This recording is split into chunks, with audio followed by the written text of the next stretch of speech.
Okay, I hope you can grab your learner's book and let's start our English for today. Okay, the first part of this is actually what's written in your extension activity, so you can do this. You need 10 monkeys and you can make them however you want, or you can draw a picture and you can take a little video of you guys saying this rhyme. So you can use this rhyme to have to draw your picture or draw your little monkeys, and then have some fun practicing and saying the rhyme for me, and then upload the video. That's an extension activity, so it's optional. If you have the time, you can do that. All right.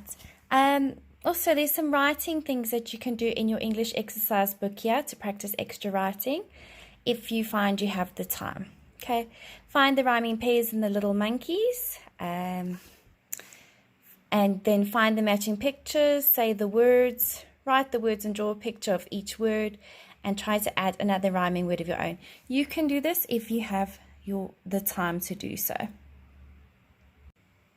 All right, next let's look at our activity book, and you're going to turn to page 32. Over here for silly rhymes, you're going to read the rhyme fire, fire again and write what they say. So we go back to our learner book and we're going to read this. Remember, when we write, we need to have capital letters for names or at the beginning of the sentence. We need to use full stops at the end of a sentence, or an exclamation mark, or a question mark if it is a question.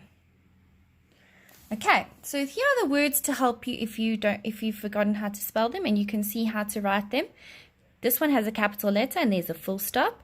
Capital letter, question mark, capital letter, question mark.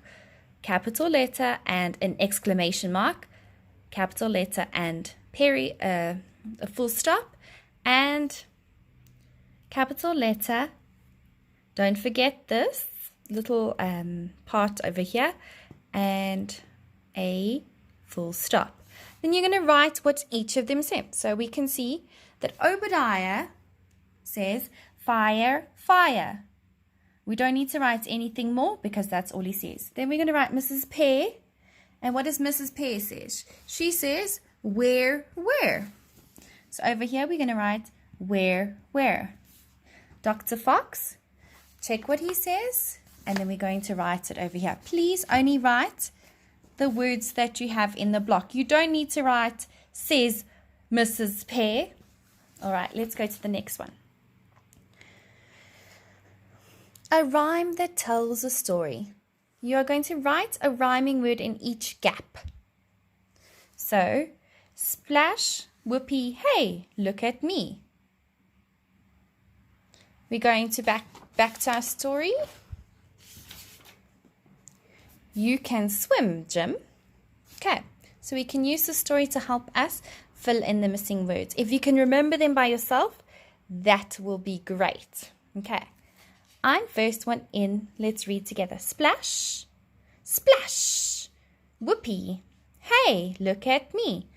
I'm first one in, the water's fine. Sam, don't tell, you've lost your tell. Jilly says she's feeling chilly. Clive can dive. Look, there he goes. Come on in, Jim. You can swim, Jim. Take a jump and hold your blah. Don't look grim. Blah. You can swim, Jim. You can swim. You know you can. Jim looks grumpy, gone all humpy. Says he doesn't want a blah. Going off to buy some biscuits. Mind it's slippy, Jim, don't blah. Splash. Jim's in trouble. Lots of blah. So you're going to write the words from up here, and they're going to help you fill in. Please look at the spelling and see that some of them have small letters, while this one has a capital letter because it is a name. Okay, so please make sure you use small letters for most of the words, and only Jim will have a capital letter. All right, let's look at our next page. Oh, here's the end of our story. We have where he's gone. So this is still part of this. So you're going to have a look at this. and fill in the rest of the missing words over here. The last part is changing a rhyme. You read each question, look again at the rhyme, you can swim, Jim. Say each answer and then write it. Please remember to try and write in full sentences when you do your writing. Who is this? We're going to write, this is Jim. Why is Sam howling? And we can write, he lost his towel. What is Jim doing when he bobs up?